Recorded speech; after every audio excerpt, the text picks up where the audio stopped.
আবারও শুরু হয়ে গেল প্রচুর পরিমাণ বৃষ্টি, অনেক মোটা মোটা বৃষ্টি। দোকানপাট অর্ধেক চলে গেছে, আমিও দোকানপাট ক্লোজ করতেছি।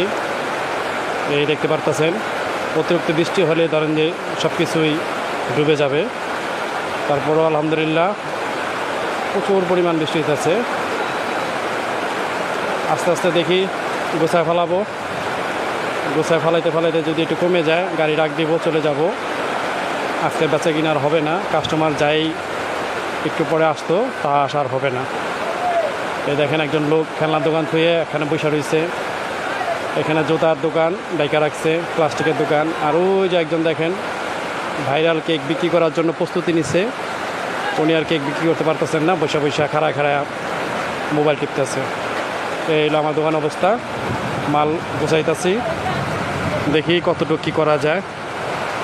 তো যাই হোক, সবাই দোয়া করবেন যাতে ভালোভাবে সুস্থভাবে মালমূল নিয়ে বাসা ফিরতে পারি ইনশাল্লাহ। সবাই ভালো থাকবেন।